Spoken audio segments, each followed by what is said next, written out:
Thank you so much for that nice introduction. First of all, I want to thank Matthew and the team here for inviting me. I have to make one small correction to her introduction. As of last week, I have plates at 79 museums around the globe, so you can't keep up. So, like she said, I'm Shane Balkowitsch. I'm an ambrotypist. That means I make images out of silver on glass. Okay, many of you have probably heard the word tin type. It's more common than people don't know it as ambrotype. Tin type and ambrotype, not to be confused, it's the same process. It's just the substrate that we actually make our photographs on. I happen to be this crazy romantic that loves the idea of putting things on glass, and glass is fragile and you must covet it. If I had a tin type in my hand right now, I could toss it to a young lady in the front row and there'd be no damage to it. That would not be the case if I tossed you a glass ambrotype.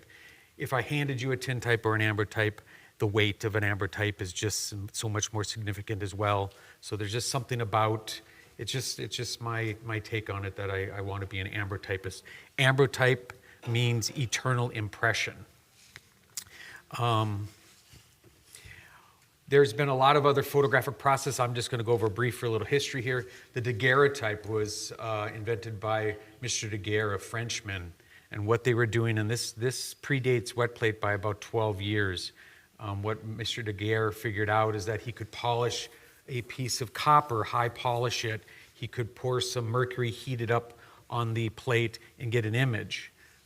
He got some very beautiful images, and this is groundbreaking technology at the time. What they didn't realize is that when you heat up mercury, you get mercury vapors. When you breathe mercury vapors, you get heavy metal poisoning. When you get heavy metal poisoning, you get Mad Hatter's disease. Everyone at Disney, they think of the Mad Hatter. All the kids think he's just jovial, fun guy. He's actually dying of Mad Hatter's disease. So he was poisoned by breathing in the mercury fumes. And these young photographers are dying 5-10 years after practicing. So Daguerre was, there was other print processes, the calotype and stuff like that, but I'm just giving you a little overview. Major processes, Daguerre came before wet plate, and that was in about 1838. Then we get to my beloved process, invented in 1851 by Frederick Scott Archer. He was in the United Kingdom. The thing about Archer is that he never patented it. The daguerreotype was patented, and Daguerre made a lot of money. Mr. Archer never patented. He gave this in an 1851 article in The Chemist to the world. So there, I have a copy of this in my darkroom, his words giving this process to the world in 1851. He never made any money, and he died poor and broke. A group of wet plate artists about 10 years ago found his grave. It was all disheveled, and the tombstone was broken and everything like that. And they all pitched money together and made him a new tombstone and put it in the place of the old one.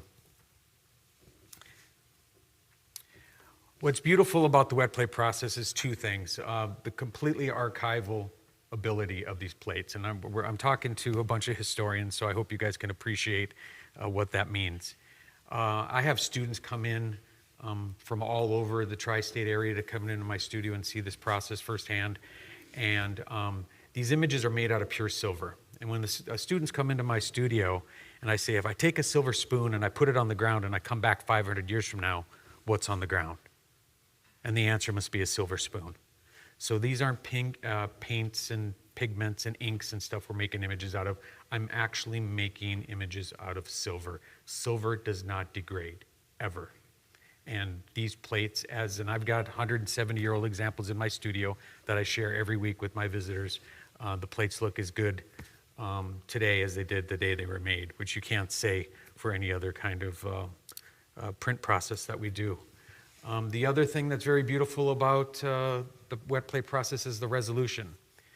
Anyone in here have any idea how many molecules of silver at the tip of my finger until you can visualize it with the human eye? If I could pipette one molecule at a time, which I couldn't, it'd be a pretty small pipette. But if I could pipette 1, 2, 3, 4, what number do I get to? And you say, oh, I see the silver for the first time. Any ideas? This is going to be an interaction thing with me, okay? When we get over there, When we get over there, I'm going to ask you guys to stand up from your seats and look at the ground glass and stuff if you want. But does anyone have any idea the resolution or how many molecules at the tip of your finger? 50,000. Good guess. 2 billion. Okay. That's with a B. That wasn't an M. That was a B. So it takes 2 billion molecules of silver at the tip of my finger for you to say, oh, I see it for the first time. I'm writing in those molecules of silver.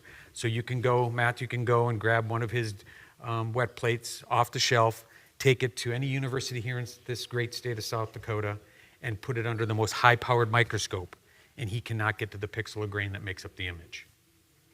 It takes an electron microscope, and I saw the research.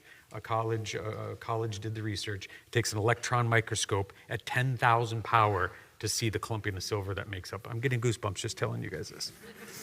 But there again, that's that helpless romantic in me. So what do we have? We have images that'll last forever, indefinitely. And there's not much you have to do for them, okay? The silver spoon analogy that I use, one thing will have changed in that 500 years. When I come back 500 years from now, what's different about that spoon, that silver? Tarnishes. What causes tarnish? Oxidization. Oxygen gets the silver molecules. My grandmother every year would take down her silver spoon collection off the wall, and she'd polish it and make it bright again. That happens to wet plate if it happens to silver. So the wet plate artists back in the 1800s figured out, we'll just take some table shellac that you'd shellac a wood table with, we'll pour that over the molecules of silver, and guess what? No oxygen can get to them at that point, and it makes them perfectly archival. And so all the plates that I've done here for the South Dakota State Historical Society, they're all plates never gotten out of my care without being properly cared for, because I know that plate will fail down the road if it's not done. And if you guys have any questions throughout, you can please interrupt me. I can't stand listening to myself talk. Brief process, I'm going to go over this in person. I'll describe it, but there's just a bunch of stuff that has to happen in specific order in order to make a wet plate. It's called wet plate for a reason. If the plate dries, you lose the image. So that's a problem when you're standing next to Ernie LaPointe, the great-grandson of Sitting Bull, at the Grand River where Sitting Bull was murdered, and it's 102 degrees out, and you're sitting out with that little darkroom back there, and you're pouring ether and collodion onto a plate, and you're hoping to God that it doesn't dry in the 102-degree heat. We have to pour the collodion on the plate. I then immerse the plate in silver nitrate for 3 minutes. Why 3 minutes? Frederick Scott Archer told me 3 minutes, and I'm not going to argue with him. They did wet plates from about 1851 to about 1885, and in 1885 they abandoned this process completely because Kodak Eastman and some others invented dry plates. And then I could just order my plates directly from Kodak Eastman. They would come. I wouldn't have to worry with my emulsion, all my wet chemicals. I could just expose the plates. Orlando Scott Goff took the first ever photograph of Sitting Bull in Bismarck, North Dakota, my hometown, and I took his great-grandfather's photograph 135 years later in the same process. He was in the Bismarck Tribune bragging in 1885 when he was able to find the dry plate process, and he was able to make 85 images in a single day, which was unheard of. Okay, I work every day every Friday in my studio, and now that I'm retired, sometimes Thursdays. Last year I made 300 plates over an entire year, so it took me 365 days to make 300 plates. So it's not a quick process at all. At last Friday, I've made my 5,000th plate. When I posted the picture, it was a picture of my studio. I thought it was appropriate. Last thing I wanted to do is have me in the picture, so I just did a picture of my studio. And I had a math teacher message me. He says, "Shane, how thick is your glass?" I said, "Well, it's 5 millimeters thick." He goes, 5,000 plates. If you stack them on top of each other, that's 82 feet into the air. And that's taken me 12 years to achieve that. If you hire a wedding photographer today, they will give you 5,000 exposures this afternoon. Not to knock digital photography, just you're talking to someone who practices the old technology, so I have to be the champion of this old technology. There's only 1,000 of us in the world. less than 1,000 of us in the world practicing this. I've always joked that there's probably more underwater basket weavers in the world than wet plate collodion photographers. So in the 1980s, this process was down to 6 people. Okay, so we were this close to losing this process to history. So the equipment, you guys will see, this is a list of the equipment. My new Bronco that I just bought is completely filled to the brim to come and take one portrait today. And it's not a big portrait, it's a 5x7 of Mr. Pollock over here. We're going to take his portrait. So let's give him a hand. So I have to fill up, look at this list. If one of these things was not here, I got double chemicals. I got double redundancy here today. If I dropped a bottle of silver and don't have another bottle of silver, I'm not making an image for you today. So this list is what is needed. You will see you needed a darkroom. The dry plate process freed the photographer up. No wonder they left, because they no longer needed to have a darkroom with them. You can about imagine how many iPhone photographs you're going to take today if a darkroom had to be within 10 feet and you had to get the exposure and develop it within 4 minutes. You're not going to take a lot of photographs today. Okay, so the dry plate process also freed up the photographer. You could just take exposures, put them in a dark spot, come back weeks later. I could go on the Oregon Trail, come back weeks later and develop all my work at a later time. That's not the case with the wet plate process, and you guys will see that today. So here's another list of some of the stuff, the portable darkroom. And if you look at my portable darkroom, it's a grow tent. It looks very similar to this. I do everything under that. I cheat. I've got little red bicycle lights that I'm going to have to turn on when I engage my darkroom. This gentleman here, just to explain to you, how did he get, he's pulling a shroud over him. How does he see what he's doing in this little box? They would put a red stained glass window on the side and face it towards the sun, and the sun would come through and would illuminate the box. Any idea why red light is okay in wet plating? Why can I bring my plate out in the red light in my darkroom and it doesn't affect it any? What's that? There you go, ma'am. Less UV. You have spectrums of light, right? Ultraviolet, high energy, infrared, low energy. Red light is low energy. So my plates actually think it's dark in there. It's just enough light for me to be able to visualize it with the human eye and to be able to do my work. The UV that I'm using off those lights over there, you guys can all look back over there. It's pretty bright, right? I'm using none of that light to make these wet plates today. And you got to ask yourself, well, what are you talking about, Shane? The UV light that I'm using, the majority of the light that I use to make wet plates, and even in my natural light studio, I hate using those bulbs, but I have to do it because we're in a building with no windows. But the UV that the process uses is in a spectrum that is invisible to the human eye. So I could actually invent a light bulb that is in the spectrum that the wet plate process uses, go into a dark room, turn it on, it's dark, and I could make an exposure because our human eyes cannot detect the light that I'm actually using. So it's this fantastic process by where I'm using this invisible light that we can't even detect with our human eyes to make these photographs. Here's just a picture of the stack of equipment that I needed to take when I went and took Jordan Peterson, probably the most famous psychologist in the last 100 years. Modern day portable darkroom. You can see it in the back room, but here I'm standing with Greta Thunberg, the Swedish environmentalist. Probably the most viewed modern day wet plate of all time. The wet plate is called Standing for Us All, and it was viewed and shared 3 million times on social media. So I don't know of any other modern day wet plate has gotten the attention of my Greta Thunberg photograph. You'll see Roger Fenton's rolling darkroom there with he doesn't have his mule hooked up at this point, but and then I thought back in 2014, well, I should just get on my rolling darkroom. I built Nostalgic Glass Wet Plate Studio. I was using these bulbs for the first 5 years of creating wet plates. I was in a warehouse with no windows whatsoever, and I had all these bulbs going off.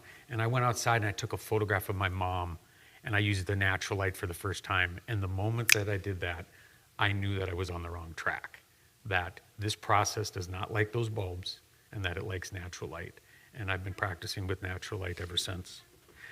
This is the first natural light photography studio built in the country in over 100 years. I mean, specifically, you'd have to be crazy in 2017 to build a bespoke photography studio using natural light, using northern facing windows. It hasn't been done here in 100 years because why? You can use flash, you can turn on a light bulb. Natural light is king. That's a quote from me.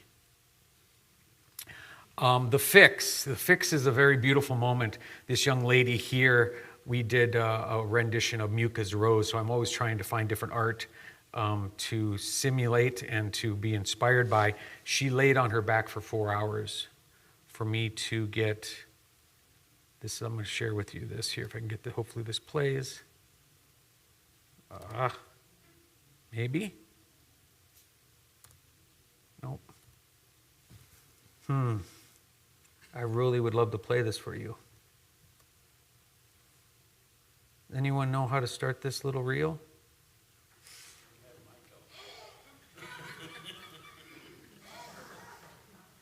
I'm sorry for the interruption. I just thought this is where, how do I start that? It's in the center. It should just play. I think it's because it's... Sorry, everyone. I tried that. There it goes. Is that showing up? This is the plate being immersed in the fixer. The negative, what appears to be a negative, turns into a positive. Oh my goodness. Oh, the hands are so much better. And what's left is a pure silver image on glass. Oh, and the draping looks really beautiful. And as you can tell, the ladies were rather enthusiastic after laying on the ground for 4 hours. That was my team for the day.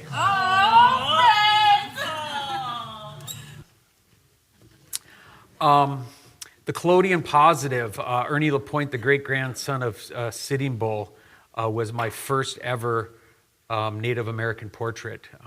In the introduction, it was said that Northern Plains Native Americans, a modern wet plate perspective is my life work, and it's very true. Orlando Scott Goff here, seen with his little buggy in Bismarck, he captured this, and we all can identify who this is. This is Sitting Bull.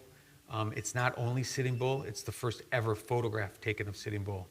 And the world forgot about this little fact until I found out about this little fact. And I spent 2 years with Lou Hoffermill, a historian with the State Historical Society of North Dakota, getting as much information, 16 pages of information together to write the life story of Orlando Scott Goff the best that we could. And the State Historical Society of North Dakota made it their journal. They usually have 2 or 3 different articles in their journal every quarter, but they dedicated the entire journal to the work that I did.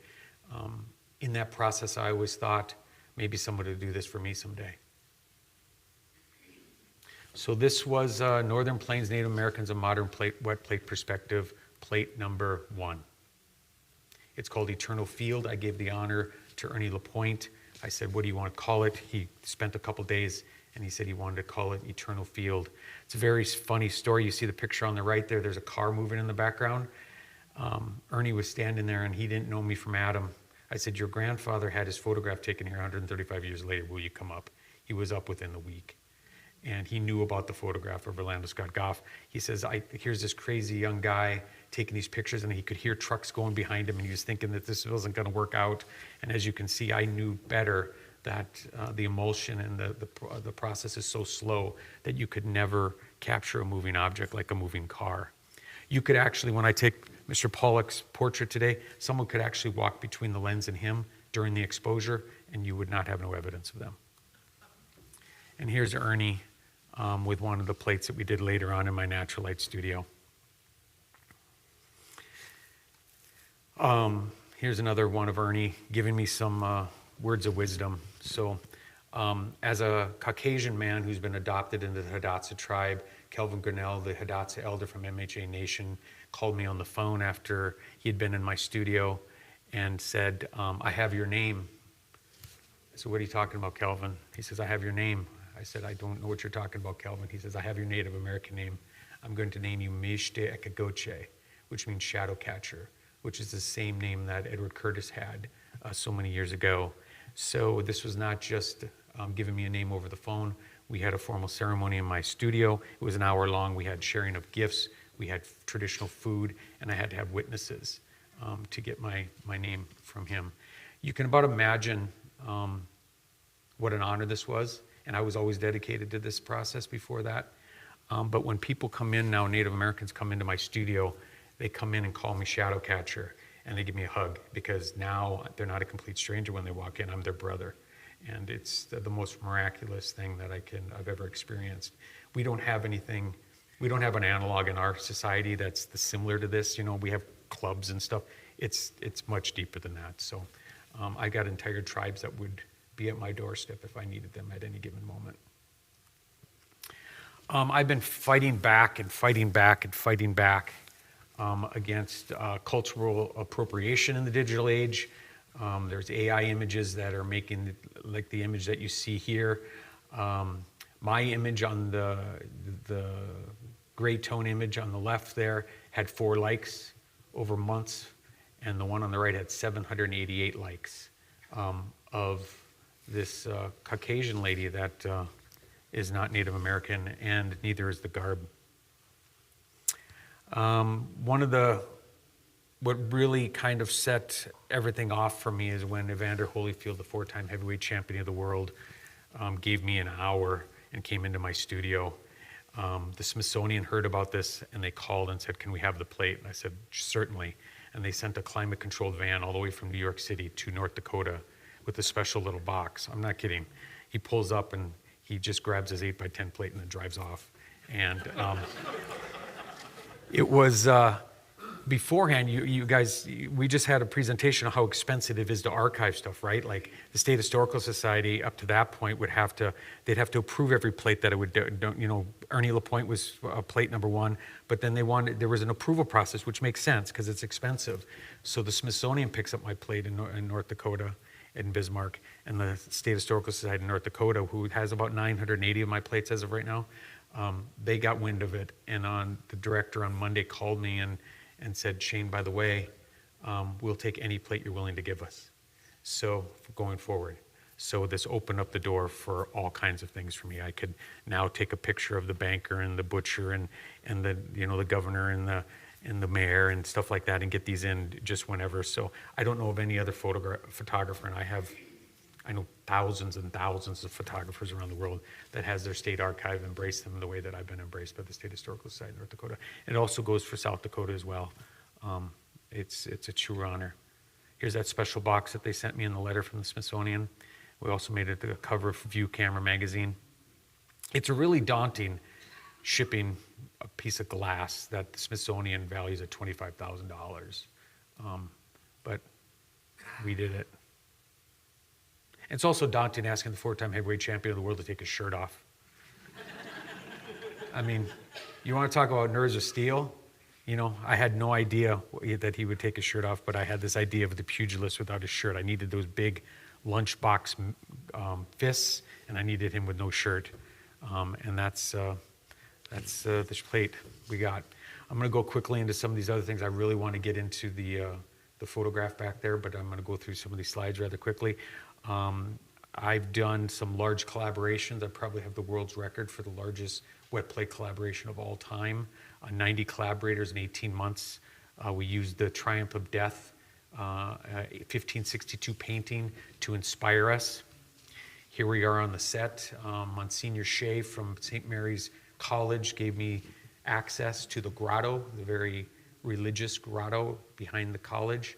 He said, just make sure the Virgin Mary statue is not in sight. And I promised Monsignor Shea that would be the case. Here I am making the exposure. This was about a 3-second exposure. This is what the silly scene looks like in real life, right? Not too impressive, a little hokey.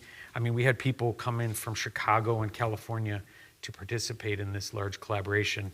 So, I mean, I look at that digital thing and you kind of see, wow, it doesn't look too realistic, but then all of a sudden you transfer it into the wet plate process and you get something rather magnificent. And there's always a translation that occurs every time I take a portrait. There's something magical about this process that I just can't put my finger on. That's my daughter playing dead in the front. My other daughter there in the middle at her dad's next to his coffin. My wife's playing Mrs. Death there. The soldier up at the top with the big sword slaying that woman, that's my son Grayson. I've also done Murder's Gulch in 2016, inspired by Bandit Rus, Jacob Dries photograph. My image is on the left, his image is on the right. The Persecution of Complete Strangers in 2016, inspired by my favorite photographer of all time, William Mortensen. If you do not know his work, I'd recommend looking him up. That's mine on the left, that's his on the right. We also did, 2017 was kind of a crazy year, and I decided to call this piece The Capsizing of Humanity, and we built a raft, and based off the raft of the Medusa. And, you know, you'd have to be an idiot to, in retrospect, to want to do a raft scene in the middle of a field with no water. But that's what we went for. One of my favorite collaborations, and I'm just sharing some of my large stuff with you, Liberty Trudges Through Injustice in 2018, inspired by liberty leading the people. Obviously, I wanted to have the American flag in her hand as Lady Liberty instead of replace the French one. And I was also called out a couple of times. You guys will notice the Capitol building there on the right-hand side. I was told by many people that I photoshopped that into my wet plate somehow, like I decided to add a Capitol building to the scan of my original wet plate. What they didn't know is that I could easily just show that I had Paul Newt paint a cardboard Capitol building and painted the front of it, and I had a little girl holding that up in the scene, and that's how we were able to achieve that. So when you walk into my studio, and I invite all of you guys anytime I give a talk, if you're ever in Bismarck, just look me up and you can come by. I have an open door policy at my studio. You'll come in, and the first thing you'll see is the Capitol building there, as proof positive that I did not Photoshop the Capitol building in. Throne of the Gods, 2019, inspired by the Olympians. State Historical Society and the State Library decided to let us just have the library steps for an entire day. Maiden Pouring Milk was a very a Vermeer painting, and I was very much inspired by it. William Mortensen, again, my favorite photographer, did his take on it. So you got the original, you got William Mortensen doing it in 1938. You got my, again, hokey looking setup, and with my prop master, Laney Pope. And then you have the exposure, Eve Lancaster. Laney made the picture of milk, and that's just resin, white resin coming out of the picture. So she actually made the decanter and the milk so that we didn't have to worry about that. And then you get the end result. This is permanently curated at the Royal Photographic Society in the United Kingdom, the oldest photographic society in the world. And there they all three together. Double exposures. What's really fantastic about this is that this camera will take a picture in how fast, anyone? 1/60th of a second, right? Faster than that. Mr. Pollock, poor Mr. Pollock, he's going to have to hold still for 10 full seconds today. So he just doesn't take a rocket scientist to do the math. It takes 600 times longer to make a wet plate than it does with a digital camera. It's a long time. But instead of complaining about it and griping about it, you can use it to your advantage. When you use long exposures, you can do some of the things that I'm showing you here. Yeah, so this is an old slide, 11 years, 4,825 plates. So last week I made my 5,000th plate. This was plate number 1, a plate of my brother Chad. Every year on October 4th, since I took that first plate, he comes in, I have him take his shirt off, he sits with a black backdrop, I shoot a 5x7. I call it my brother through the years, so I have, as of now, 12 plates of my brother as he's getting old. He lost his wife in there as well, so you can see these changes in my brother. And that entire set, the series will end upon his death or my death, and the entire set is going to, in my will, is being given to his oldest daughter. So I don't know how long we'll have, but it's rather fascinating to see these plates come together over the years. 79 museums and archives, we talked about that earlier. I'm just going to share with you guys some of, hopefully are those big enough to be able to see some of them? I do just a little review every year. Again, I make about 300 plates a year, and this was 2019, 2020. You'll see that there's a lot of Native American portraits, but then I do a lot of creative work as well. 2021, that's Laney Pope, the second from the top left. She's my prop master. If I have something that I need made, she makes it for me from scratch. I also have a carpenter that is at my beck and call, and I also have a digital photographer that's part of my team. So anytime, just a couple weeks ago, we got Billy Mills, the 1964 gold medalist in the 10,000 meter in the studio. And when those kind of things occur, my entire team assembles and we all meet in the studio and we get the job done. 2021, 22, John Batiste. You guys see him? It was 3 days before he won his 5 Grammys. 2023, Shailene Woodley. Josh Duhamel from North Dakota. And then there is, if you guys are more interested in my work, you want to see a little bit more, 2 young film photographers followed me around for a year and a half, and there's a documentary on Amazon that you guys can rent. It's an hour long. It won a little award, and it's a really good peek into what I'm trying to do in Bismarck, North Dakota in this day and age. I'm just trying to keep this historic process alive for future generations, and I'm trying to capture history for everyone who comes after me. Northern Plains Native Americans, A Modern Wet Plates Perspective is 1,000 portraits over a 15-year period. I made my 788th plate over 10 years last week. I've already, volume 1, so every 250 portraits, I come up with a book. Volume 1 has been sold out. Volume 2 here, seen with the young lady with the side profile. I'm almost sold out of that, and I just started editing and proofreading volume 3, so I just made my 750 plate just a couple months ago. So volume 3 will be coming out, and then I will eventually get to volume 4. The idea was to take 10 portraits of Native Americans. I had no idea how I was going to get 10 people to trust me because I had no Native Americans in my life, and it's been word of mouth ever since. And then I thought, okay, 50. And I got to 50, and I said 100. And then I said, damn it, let's just do 1,000. And I knew darn well I was going to push myself 15 years in the future, and I'm so glad that I have. So, is there any questions? Before we start that's my presentation part, but I'd actually like to demonstrate the process. Yes, sir.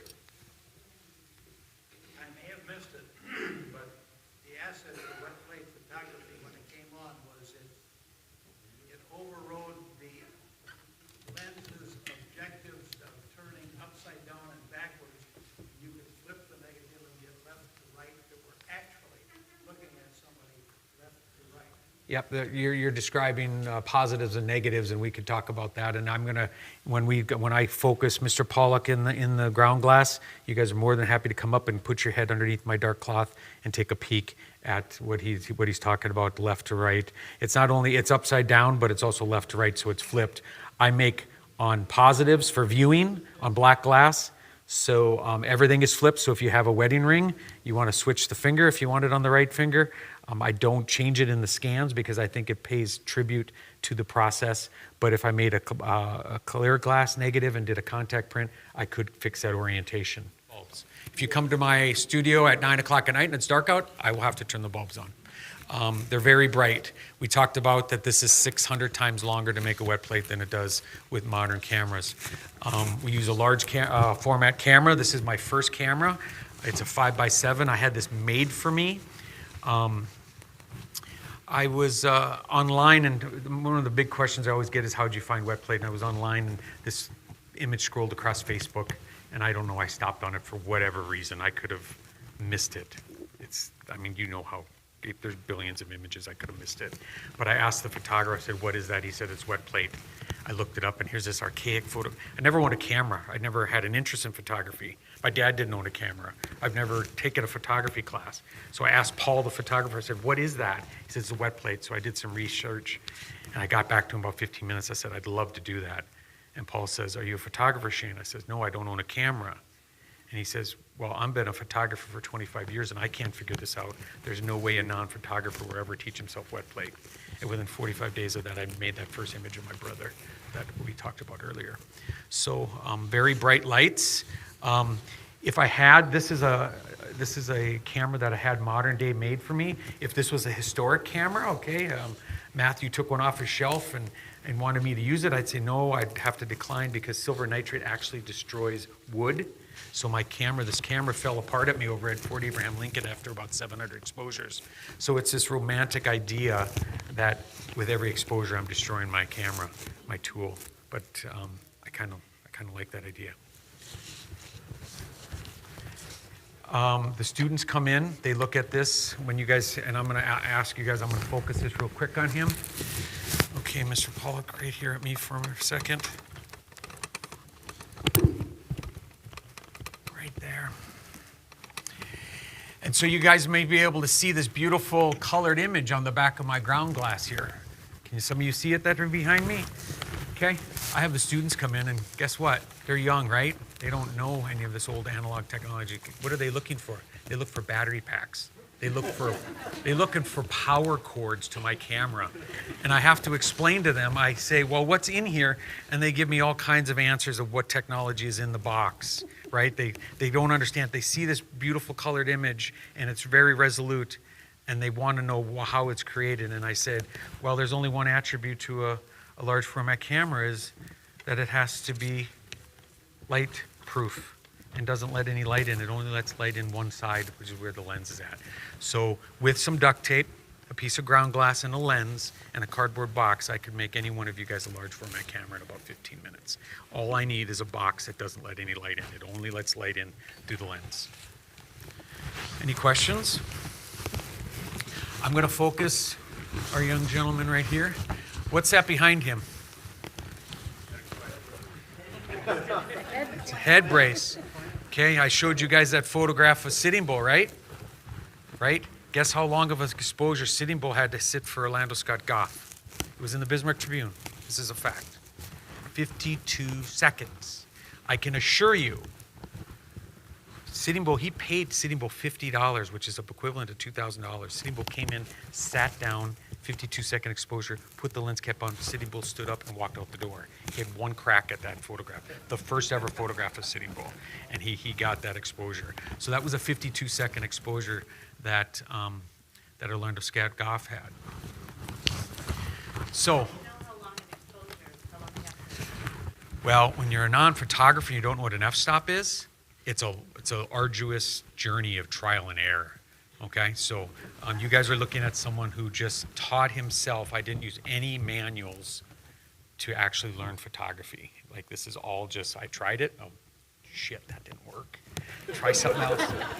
So let's get back. I got sidetracked to the head brace. Okay, so I'm going to clamp this fine gentleman in the head brace, and I can guarantee you, you guys can all put a photograph of Abraham Lincoln in your mind, right? You guys know what, he's sitting in that chair. You guys know what I'm talking about, right?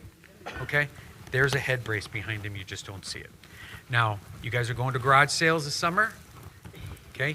You see one of these bad boys, you buy it for your friend Shane, okay? You have an idea why your friend Shane's asking you to buy this head brace? I could get you $10,000 for it. That's what originals are going for. This was cast from an original. Sorry, I don't want to clunk you on the head. It's rather heavy. And on the back, this was cast from an original by a gentleman called Claude LeVay. He has since passed away.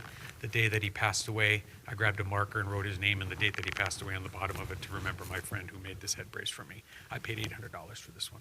But it is a replica, but it is from an original. So he didn't design it. It's from a Century stand. So what it will do is we're going to grab our gentleman here. We're going to make this very easy for him. You're going to be just looking, can you see this dot right here? Okay. He's being very patient. We should maybe give him a hand before he actually even does anything.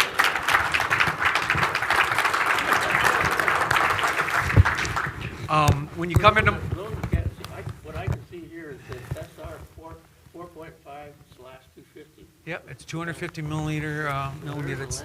It's the only, yeah, and that's a 1980s. I don't use those old brass lenses. I have them. They're slow. There's something about my artistic eye to sharpness. This thing will cut you like a razor blade. Those older lenses are a lot of soft focus. It's just something that I don't gravitate towards as an artist. But so I have every size of these lenses. So you're going to be looking right here. So the head brace is going to hold him in place. I'm not going to put it on him yet because it's too long. And then if he has to blink, okay, are you watching me? No lazy blinks today, okay? We cannot be blinking like this. That will not work, okay? Camera will capture your eyelids over your eye and we won't get that beautiful crisp eye. Okay, so those are the two things. And please understand that if you come see me in my studio, and I invite every one of you to my studio, okay? You will see a completely different process in the windows because the process wants to use sunlight.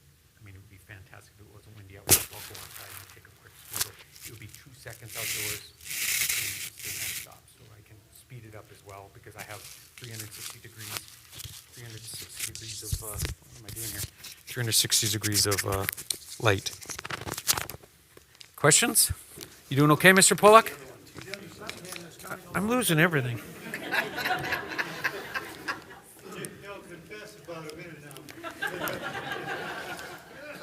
Sorry, you guys, I'm having wardrobe malfunctions. Okay, so what do we have here?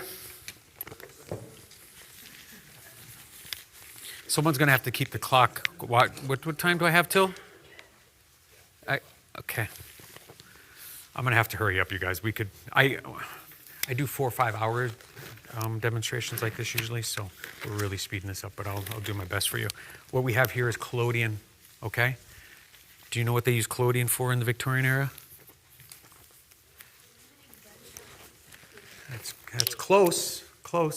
If you were a doctor, you would have a bottle of ether. Okay, I may have to extract a tooth, cut off your hand, whatever I have to do. I'd use ether to put you unconscious.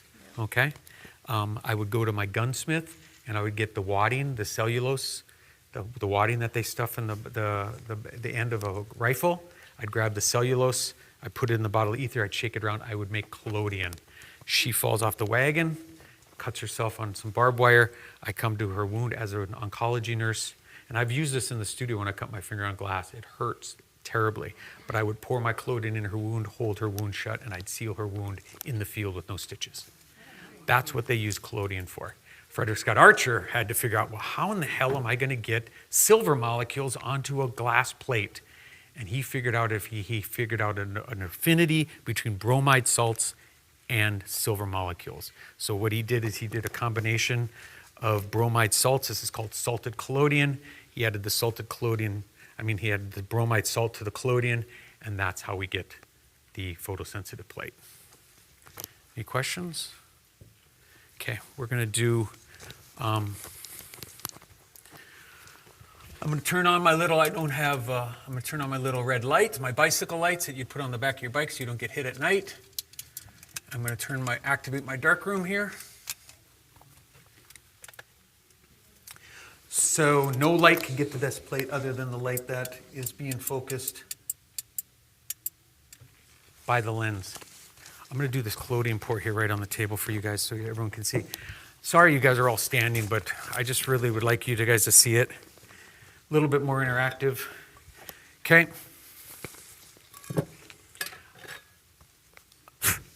This is a, if you guys want to pass it around. This is an 5 by 7 piece of black glass, similar kind of glass, black glass that you'd find at a church. My accountant, I wish he didn't do this. In 2022, he figured out how many plates I made. He figured out how much my expenses were for my studio that year, and he figured it out. It cost me $148 per plate to make 8 by 10s. So if that little thing there cost you $148 every time you snapped it, you'd probably not make as many iPhones. But guess what you would do? You'd make a lot better iPhone photographs when you did take an exposure. So we are going to do, it's called the 4-corner technique. I learned this from a diagram of a drawing of a wet plate photographer tried to simulate how you do this technique. I will grab the bottle of collodion, and hopefully I won't make too much of a mess. I'm going to pour the collodion on the plate. It's called the 4-corner technique. There's some surface tension. 1, 2, 3, 4. Now I promise you, if I would have handed this bottle of collodion and a piece of glass to any one of you, that's not what the result you would have got. But you're looking at someone that's made, well, 5,009 of these now. I've kept track of every one of them. Not one, all you archivists should be proud of me. Not one plate has ever got out of my possession without being dated, numbered, subject, date of birth by Shane Balkowitsch, Bismarck, North Dakota. You guys know about all these ambrotypes back in the day where we have no idea who the subject is. We have no idea who the person is. We don't even know the continent, for the love of God. That's not the case. Now we have an emulsion on here. There's bromide salts that are impregnated, okay, in the collodion. So we take the it's a little dipper here. I put the plate on the dipper.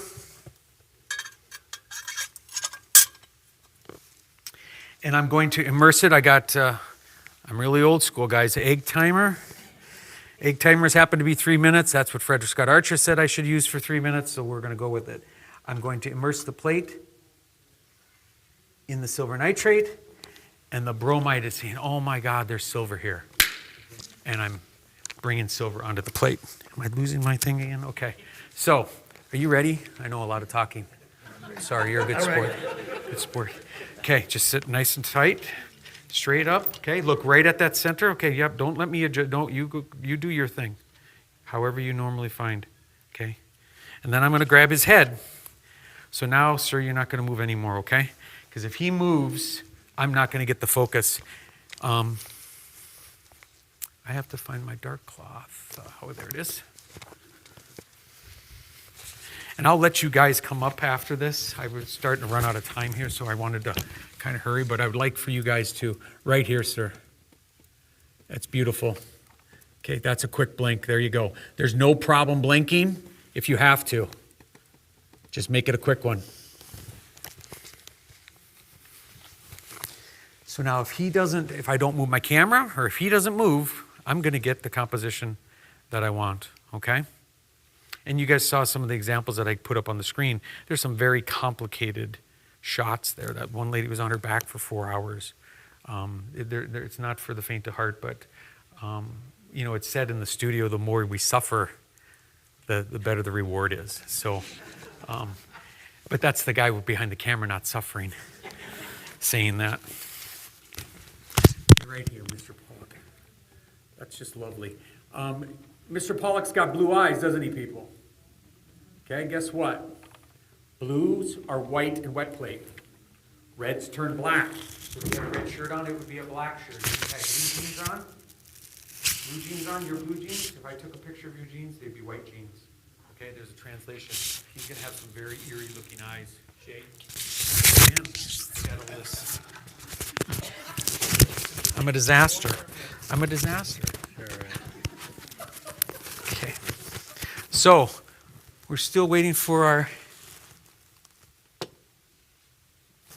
Oh, I don't think my sand did start. Okay, well, we're gonna guess it. Okay. So now what I'm going to do is I'm going to have to go into the dark room. I'm going to pull the shroud over me. I'm going to have to get the plate out of the silver nitrate. I'm going to have to wipe off the back of the plate, and then I have to put it in a plate holder. It's the plate holder that allows me to get the plate to the camera without any light. And then in the camera, I lift this up, exposing the front, the emulsion side, to the lens. So whatever you see is the glass, the ground glass, gets replaced by where the light's going to hit my plate. It's called the register. So it's very important that that perfectly lines up with where I'm focusing, lines up with where the light's going to hit my particular plate inside my plate holder. Okay? I wish this was working. How can an egg timer... I mean, that's the most simplest technology on the planet, and it just failed me. The batteries ran out of my egg timer, you guys. What the... Okay. I think it's been 3 minutes. How are you doing, Mr. Pollock? Okay. You doing okay? You're going to look right here at this one dot there. Okay. I'm going to go and get this plate. So let's see if this works, me talking from the darkroom. I pull the shroud in around me. Can you guys hear me? Yes. Okay, I'm going to describe what I'm doing. I'm grabbing the silver plate out of the silver bath. You want to wipe off the back of the plate because silver is caustic, like I said earlier, to wood. So you want to eliminate half the silver that goes in the camera at least. I can't eliminate the silver, that's the emulsion side where my image is going to be caught, but I can remove the silver on the back, which is useless to me. So I'm wiping off the back of the plate. I hope this works.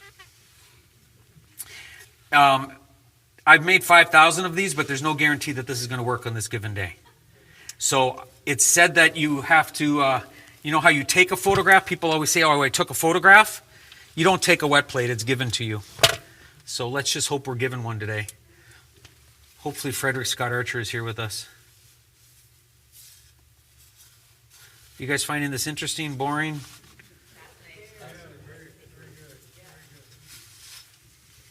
Okay, so I've wiped off the plate really well. I'm going to let it for a second here set. I'm going to load it. You'll hear it clinking maybe. Hear that? It's the plate in the plate holder. I'm closing the plate. I'm making sure my dark slide. And voila. Here we have a photosensitive plate that is in the dark. Are you holding completely still, sir? Let's take a look. We'll check our... The poor guy's been sitting there for 4 hours. Okay, right here, Mr. Pollock, just like that. And if you have... When I'm counting to you, Mr. Pollock, that's when I'm making your exposure. And if you have to blink, just make it a quick one. Hold still. I locked on my camera. Mr. Pollock is being a fantastic subject. I open up the back of my camera. I load up the plate holder.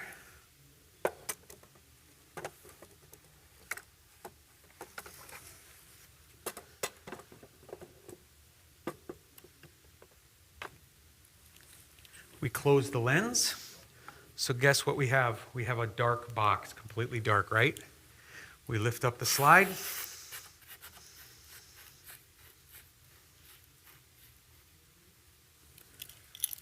And now we're ready to go. So right here, Mr. Pollock, when I'm counting to you, you hold completely still. If you have to blink, make it a quick one. Blink for me. Blink for me. 3, 2, 1, go. Don't move.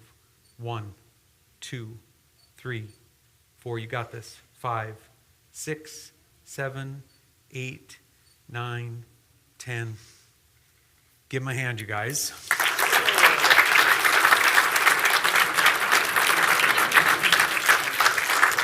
We lower the dark slide. Now guess what? It's in the dark again, and guess what? I can bring it out, right? It's that if I lift it now, we lose it. I'm going to go into the dark room, and then we're going to get to the magic part here. So I'm going back in the dark room, and now what I've got to do is and we can talk about how you make silver nitrate and how I make this plate, but what we got to do is we got to develop it next, and I'm going to do that while I'm in here. So I'm taking the plate out of the plate holder. I'm grabbing some developer. I'm pouring it on the plate in one fell swoop.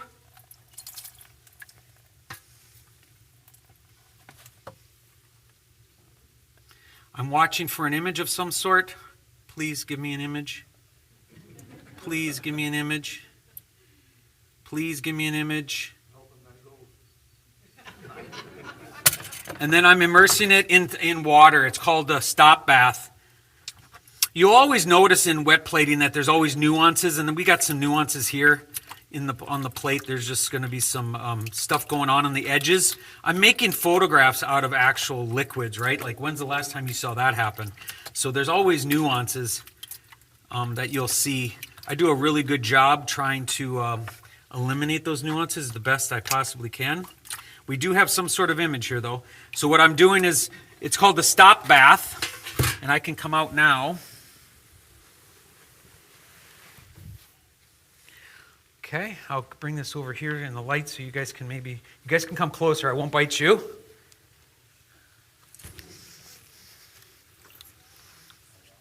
Very good. Smithsonian quality. Yeah, let's not get carried away. I'd much rather have my natural light. But what I have to do now, oh my goodness, Shane. What I have to do now is I have to rinse this really good. So what this appears to be, this is called the latent image. It's the image that doesn't want to be seen, okay? You guys can come, whoever wants to come up, you guys can just kind of go through, and I'm going to pour some of this off. If I was in a frontier photographer, I would probably try to set up by a stream or something, and I've read accounts of photographers setting rocks up and having their plates rest in the stream and letting the stream rinse their plates. So you have to have ample amounts of water. That's amazing. Well, it's not amazing yet. We'll see. The next part is the fixer step. So everyone who can, I'm gonna do it here in front of Mr. Pollock because he's our Mr. Honor today. But if everyone else can kind of see, whoever wants to come up, please. I know, don't be shy. I deviate from the wet plate process in one. I was researching this and trying to teach myself, right? And I got to the part of the fixer. And guess what they said the fixer was? Oh, that's a good question. Good hand. Potassium cyanide in liquid form. Okay? So I splash one drop in this beautiful lady's eyes, and she's dead in 14 seconds because her body stops uptaking oxygen. I kind of promised my wife that I wasn't going to use potassium cyanide, so I use 1950s technology rapid fixer. It works the same, but it makes no sense to have students and my kids and stuff running around the studio. I mean, a liter of this will kill everyone in this room with it, or just a couple drops in our eyes or in your mucosa, you know, actually get some in your mouth or something, touch my glove. So I've read accounts where a cup would get from the dark room into the family's room and kill the entire family. So we don't do that. So you can't drink this, but it's not going to kill anyone today. So how are we doing? Are you excited? Yeah. I don't know if this is going to work, but we're going to find out. Okay, so now that it's been amply rinsed, it appears to be, it's a latent image. It's the image that doesn't want to be seen. I'm going to put the fixer on it. Do you guys know about the history of fixer? Do you know that fixer wasn't always available to photographers? Didn't you work for Donald Trump? Yeah. So, so early on, they didn't have a way of fixing their images. So I would take a portrait of you, okay? I would have it on a piece of paper, and I'd put it in a box. And I'd say, oh, you want to see your portrait tonight? I'll come over at 9 o'clock. I come over when it's dark, you light one candle, and we'd go like this, and I'd open it up, and I'd let you see your picture, and I'd have to close it right away because the light would continue to get to it and overexpose it. So we didn't have a way of fixing the image. And that's, I mean, isn't that crazy? Yes. It's crazy. Okay, so here's the moment of truth. Hopefully some of you guys know. I can walk around with it, or you guys can come up. So now we're going to grab the fixer. We're going to pour the fixer on the plate, and if we did our job, his image should disappear and reappear as a positive. Well,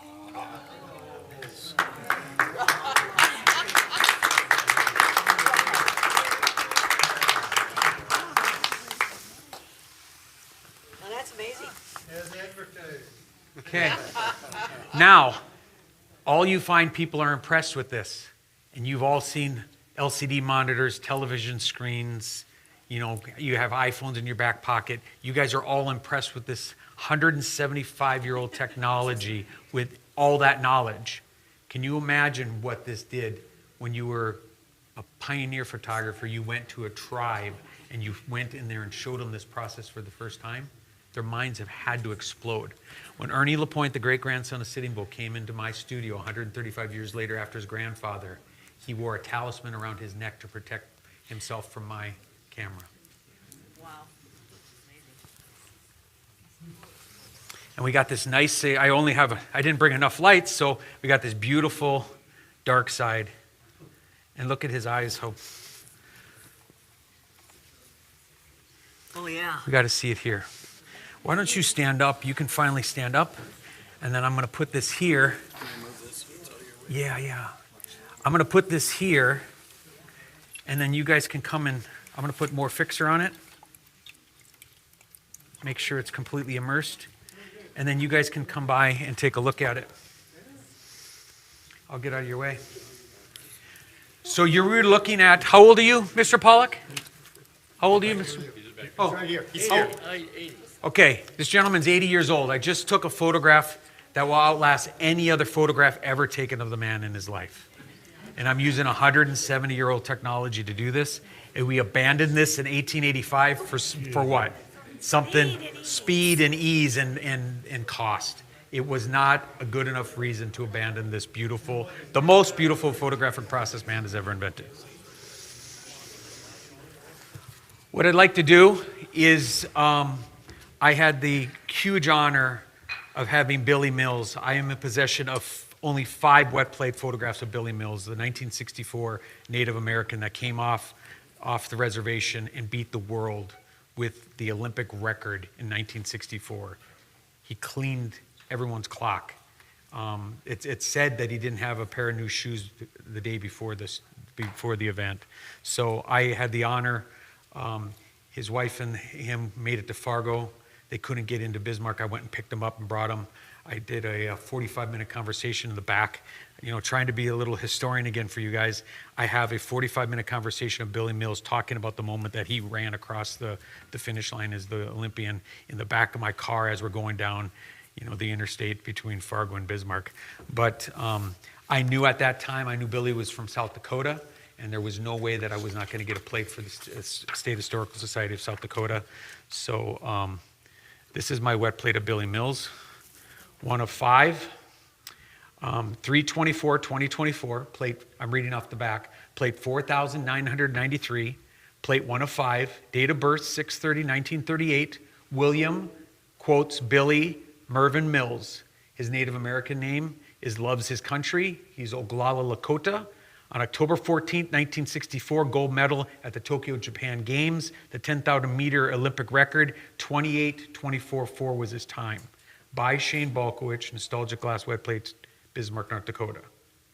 Now, as all you historians in here, if there's some information that I'm not putting on the back of the plate that I should, let me know, but I do my best. And this is a gift to you.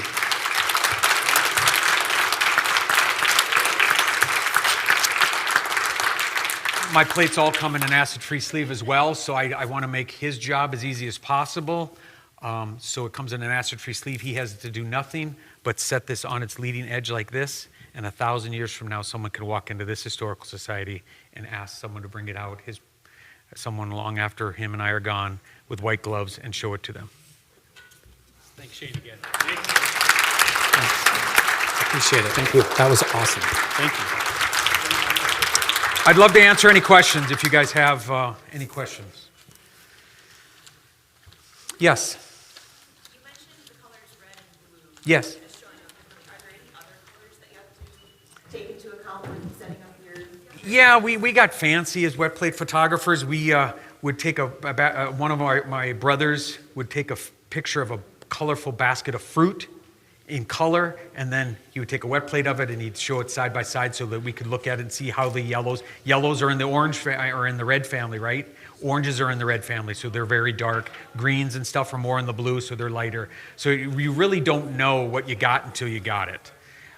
We talk about dressing in layers, and you could be sitting there completely not color matched at all, right? Like you wouldn't go downtown like that because you're mix matched.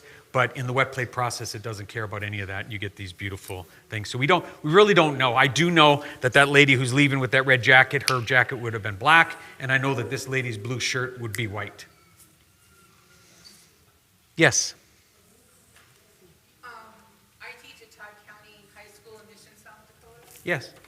and you took a photo of one of my students, Okay. lovely Hohenwolf. Oh, yes. Yes, and I taught her photography last semester, so that was my connection. Oh, how exciting. Thank you so much.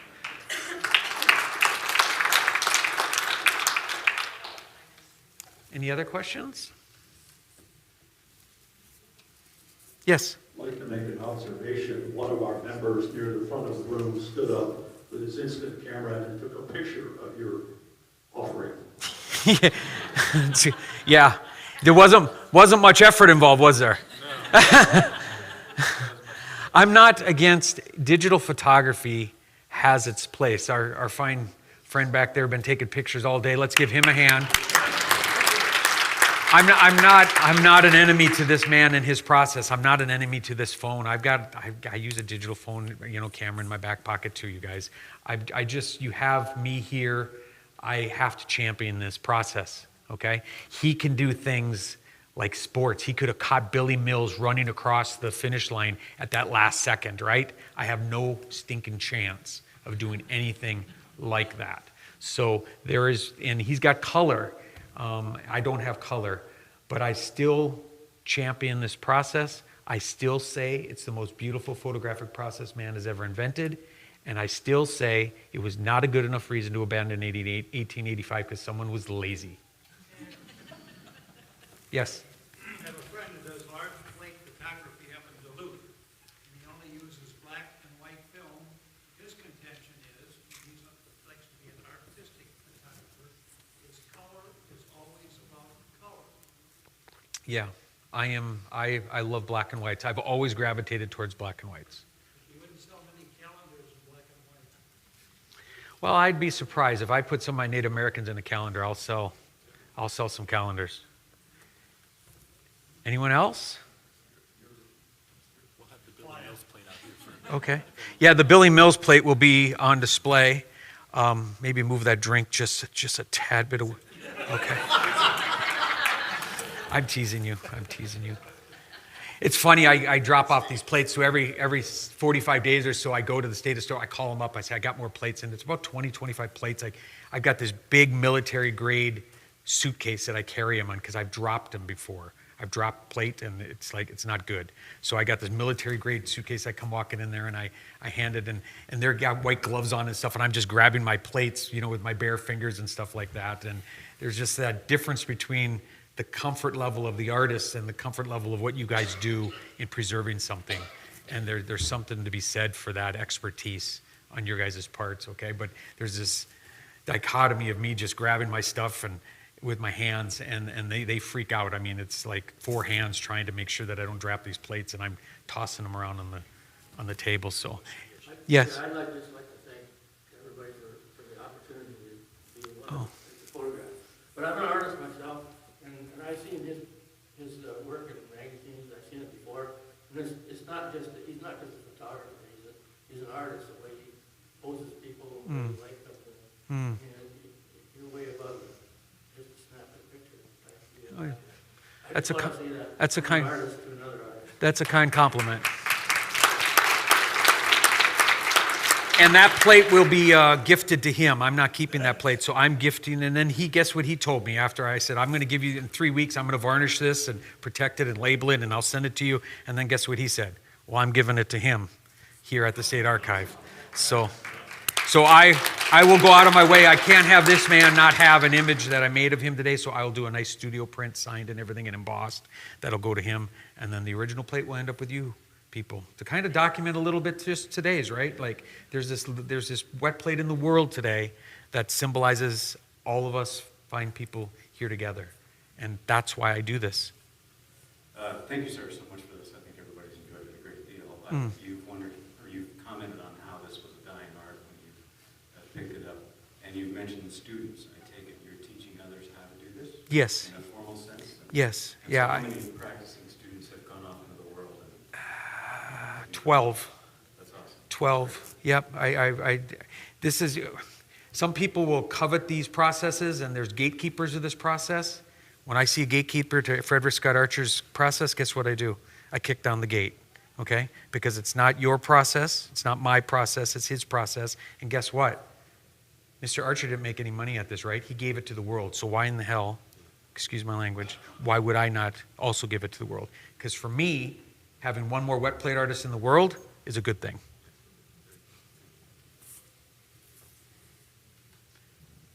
Yes?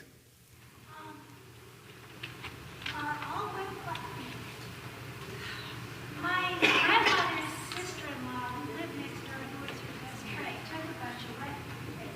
My grandmother's sister-in-law who lived next door took a bunch of wet plate photography. Yep. Wet plates is that the same collodion process? Same process, yep. I mean, they just lived. They didn't have a lot of fancy stuff. You don't need a lot of fancy stuff. I mean, You don't need a lot of fancy stuff. I can get you a camera on eBay for $50 and I can make wet plates.